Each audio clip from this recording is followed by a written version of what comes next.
कहतिया हो के राजा जी कहा न रनिया जी।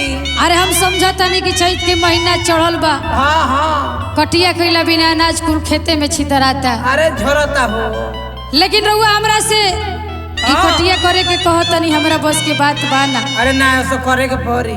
हम इतना कमसीन बानी। हाँ मैं धूप में देही में करिया करिया दाग हो जाई। ऐसे रउआ से निहोरा बतानी हमार बात सुनी का कहतिया। का कहतिया हो बानी कमसीन पिया हो और जरता जमीन लुक लागता ये राजा जी। आम पका के पीस के पिया हो कहतिया का कहतिया बानी कमसीन पिया हो जरता जमीन पिया हो जरता जमीन लुक लागता ये राजा जी। बानी कमसीन पिया हो जरता जमीन पिया हो जरता जमीन लुका लागता ये राजा जी।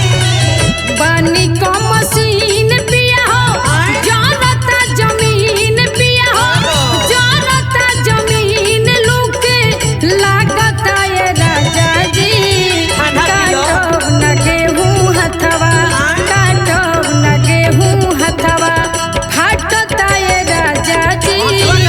काटब न गेहूं हथवा फाटता ये राजा जी। बानी कमसीन पिया हो जरता जमीन पिया हो जरता जमीन लुक लागता ये राजा जी। बानी कमसीन पिया हो जरता जमीन पिया हो जरता जमीन लुका लागता ये राजा जी। बानी कमसीन पिया हो जरता जमीन पिया हो जरता जमीन लुक लागता ये राजा जी। काटब न गेहूं हथवा फाटता ये राजा जी।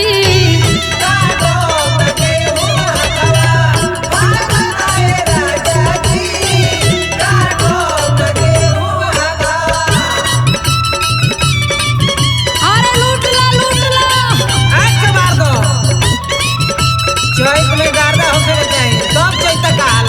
जोड़ा नहीं के विष्णु भाई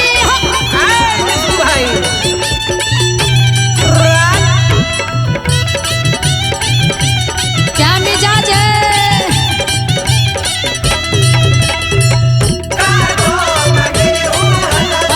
बनल नहीं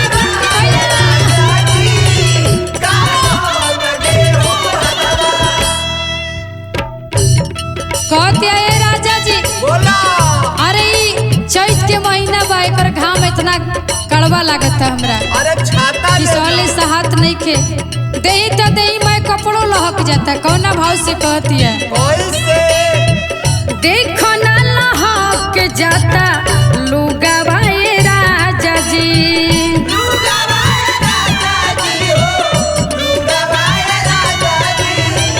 होते बरदास ना बा लुगावा ये राजा जी।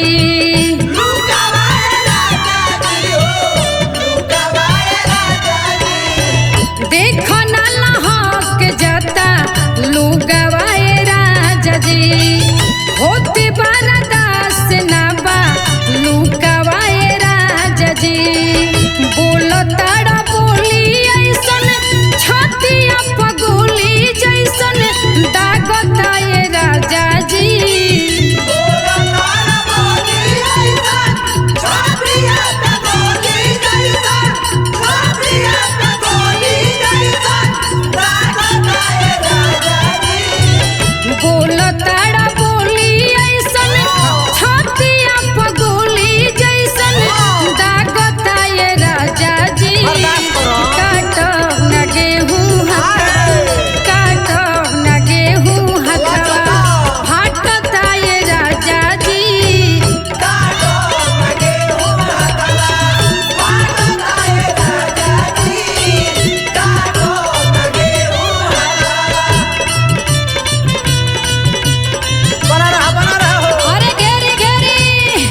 अरे रउआ ऐसे करब तो हमार जिंदगी पहाड़ नियन हो जाए। हम तो ऐसे ही ना बताई ई चैत के कटिया करे के कहता नहीं रउआ, लेकिन हमरा से तो लागता कि ना होई।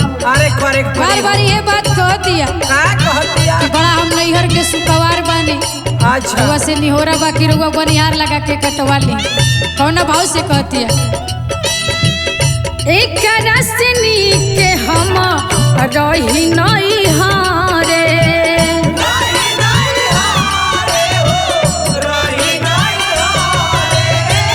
साइया सुरीला दहिया यागनियन जा रे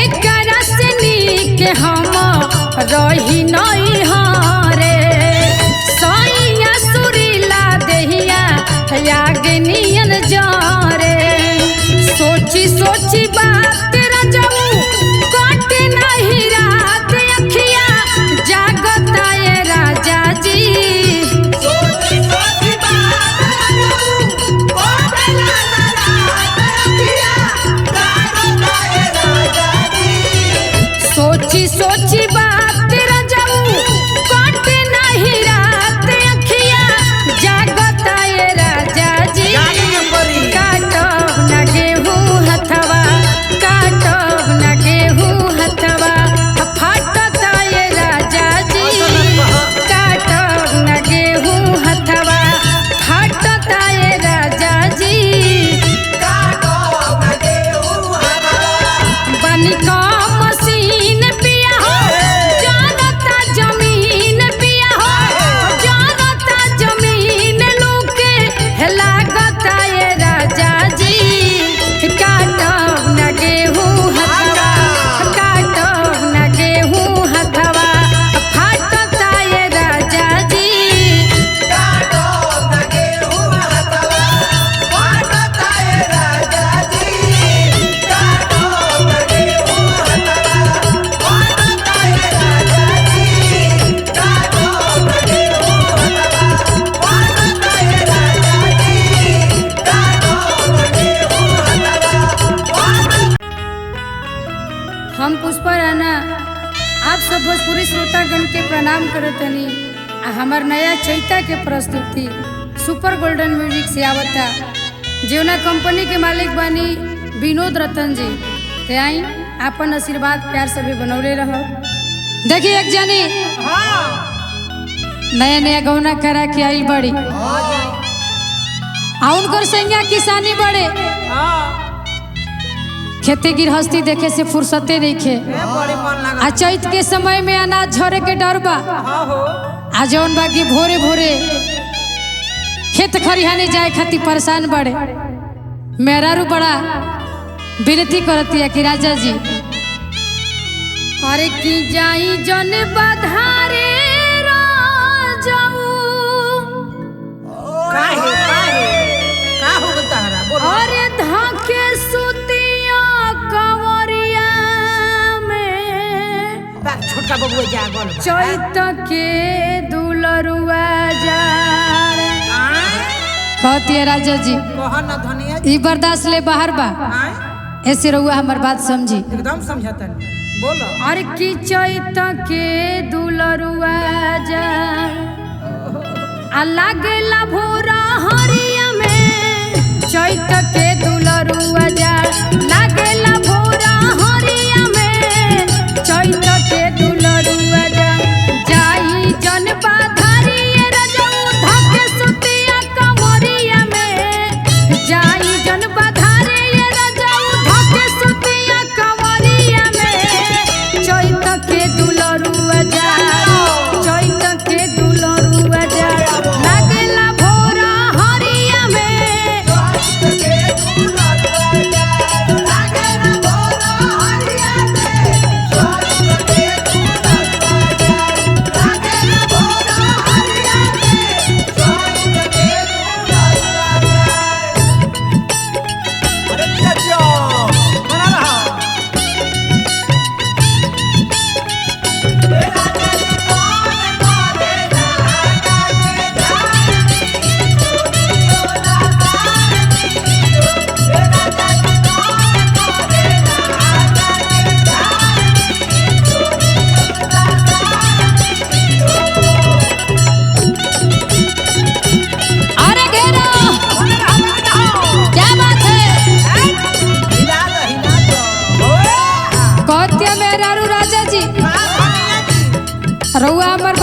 समझी, बड़ा परेशानी बा हमरा।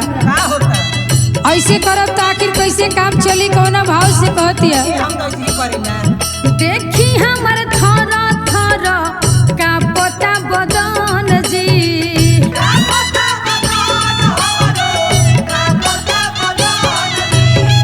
बेरिया बिहान होके दिहिए बलम जी,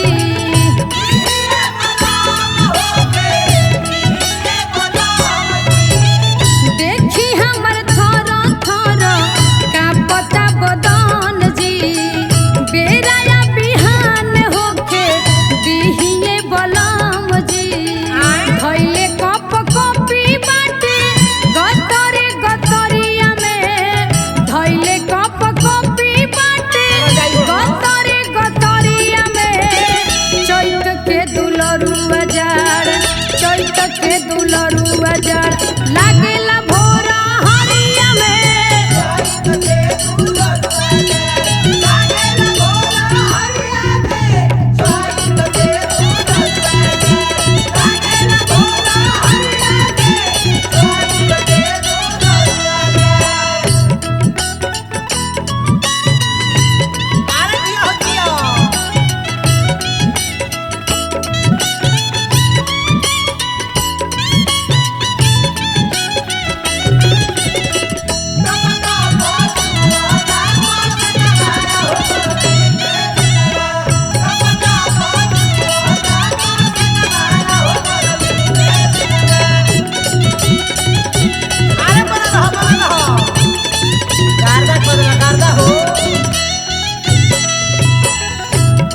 कहती है मेरा रुकिए राजा जी। अरे कोई जुलुम करेला लेकिन ऐसे ना जैसे रउआ करत हनी। हम नया नया गौना करा के आई बानी, हमरो कुछ अरमान बा, आ रउआ 4 बजे भोरही में चल जाता नहीं। कौना भाव से कहती है, छोड़ के अकेले हमके खेत में न जाई,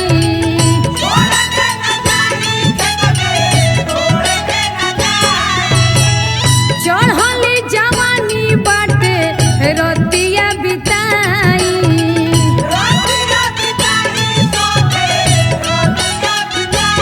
ए राजा जी छोड़ के अकेले हमके खेत में न जाई, चढ़ली जवानी राजा रतिया बिताई, संग ही लुकाइल रही राजा जी चदरिया में, संग ही लुकाइल रही राजा जी चदरिया में, चैत के दुलरुआ जाड़, चैत के दुलरुआ जाड़ लागेला भोर हरिया में,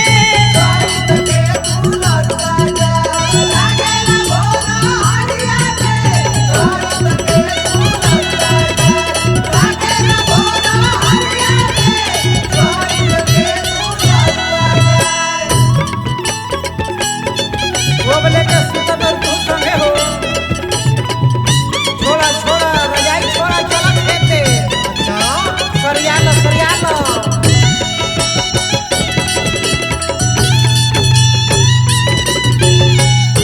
अरे जिया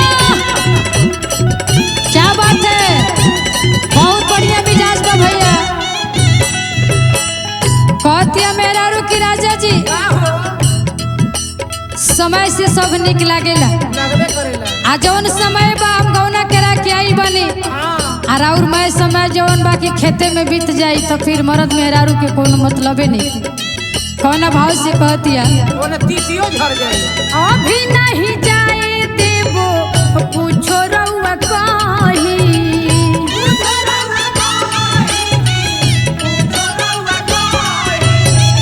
चुपचाप बहिया में धइले हमके राही,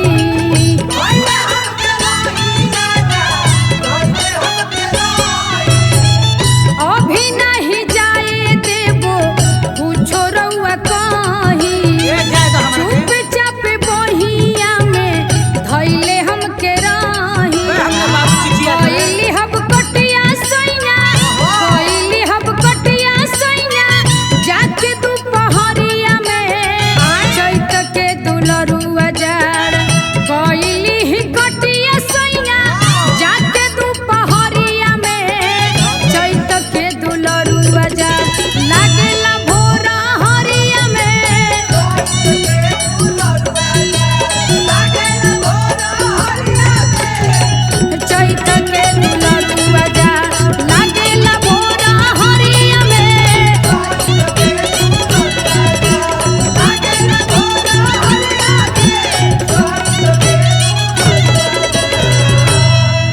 छोड़ो ना हमारे बाबूजी चिचिया तेरे द्वार पर छोड़ो। अरे है बाबू आवतानी बाबूजी आवतानी।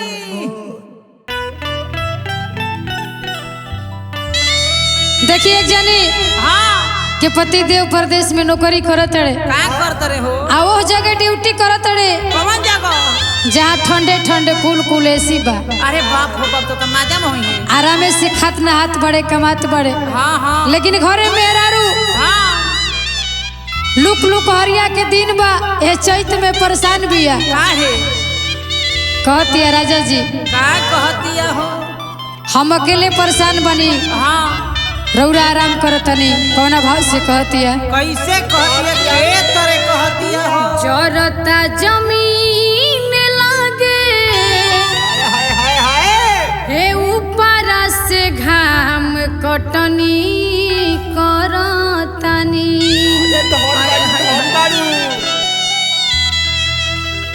कहती है नहीं के विश्वास तो वीडियो कॉल करी देख ली। देखाबो। जरता जमीन लागे अरे ऊपर से घाम कटिया करतानी। छाता ले लो। तर जऊ करताड़ा एसी में आराम हम तो जरतानी।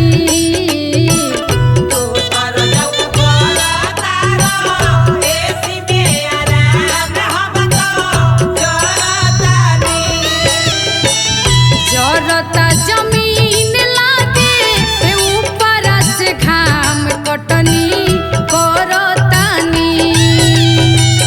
जरता जमीन लागे ऊपर से घाम कटिया करतानी। तू तर जऊ करताड़ एसी में आराम हम तो जरतानी।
कहती है राजा जी रउआ हमरा बारे में तनको विचार नहीं करत।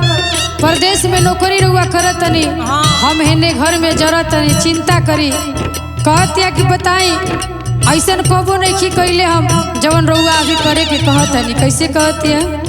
ससुरा से निमन रहे पापा जी के घर में।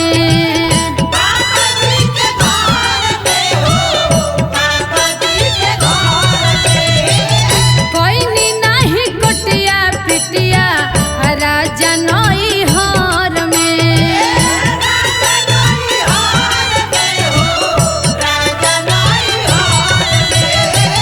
ससुरा से नीक रहे पापा जी के घर में। खाली रहबू।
भरोसे हम ई चैत के कटिया छोड़ दी। सारा अनाज बधारे में बा, बड़ा डर बा ऐसे रउआ से निहोरा बा कि रउआ आई। का कहतिया पानी अकेले हम तो बहुत लाचार जी,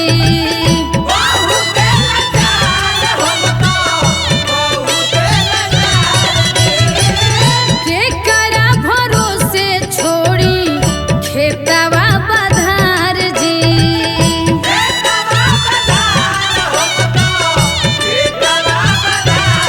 ओ पानी अकेले हम तो बहुत लाचार जी, के करा भरोसे छोड़ी खेतवा बधार जी।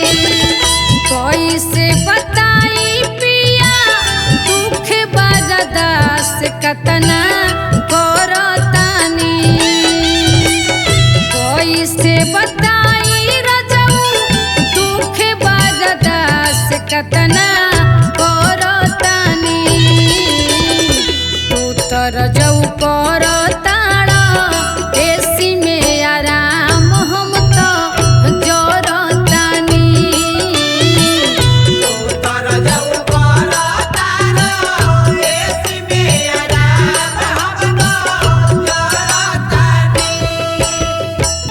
जरता जमीन लागे ऊपर से घाम कटनी करतानी।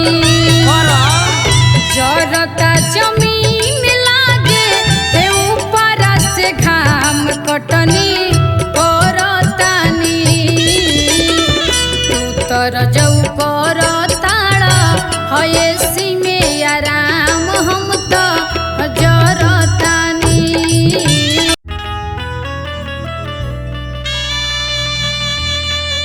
देखिए एगो औरत हाँ अपना राजा जी के बड़ा शिकायत करतिया। का करत रही हो? कहतिया का ए राजा जी, कहा न रानी? अरे अभी हम लगले के आइल बानी आ रउआ हमरा के हंसुआ के बेट धरावे लगनी। अरे तो धर ही के न परी हो। का कहतिया अरे की गावा ना करा के हाय हाय हमर सास जी के बेटावा, बड़ी बदमाश बखा हो। और सास जी के बेटावा की कोटिया करावे, ऊँट कटवा तक गे हो। पिया पगलेटवा।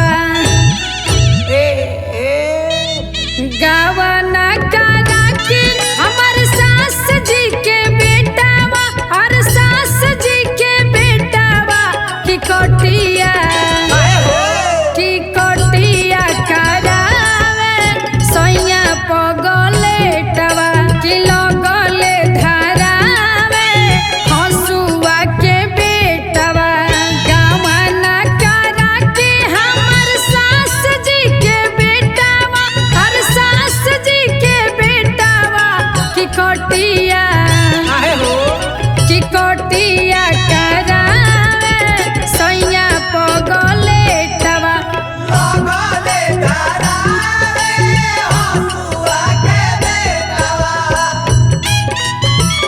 अभी हंसवे के बेटा धरता, सब कुछ धरे के पड़ी। चैत है चैत, जल गतान धरवाई गतान।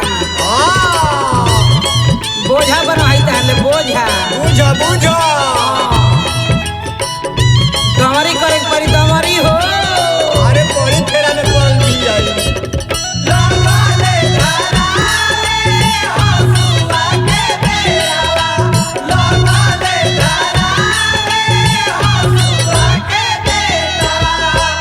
कहतिया का कहिए सखी, जैसे ही 4 भोर बजता हाँ जगावे लागता कि चलो बेरा हो गई, ए बारा कटिया करे चले के बा। हाँ बड़ा हमर भोरे भोरे के नींद खराब करता है सखी। तो ज्यादा का करबो मर्दन हतरे हो।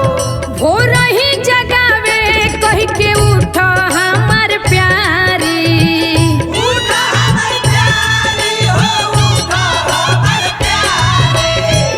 कहले कि चलो रानी चले के बाधारी।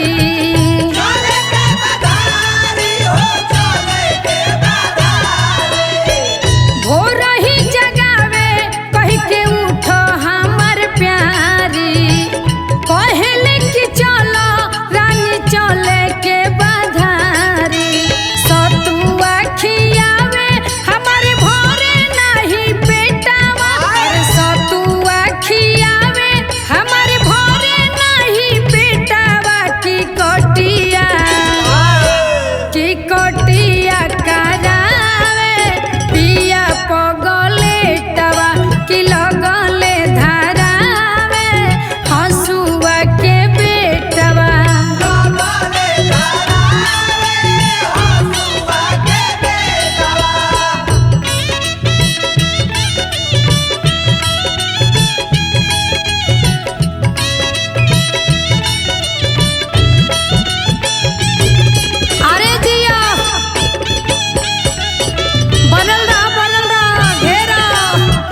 अरे का कही सखी, कहो ना। जब बधारी में लेके जाले हाँ आ जब गेहूं के खुट्टी गड़ जाला तो रोआइन पराइन जीव हो जाला। अच्छा ज्यादा फच मानी खून निखे ना बिगत हो तो ओकरा तनिको रहम ना आवे। आई भाव बा कहे के का हो गड़े जब खुट्टी हमके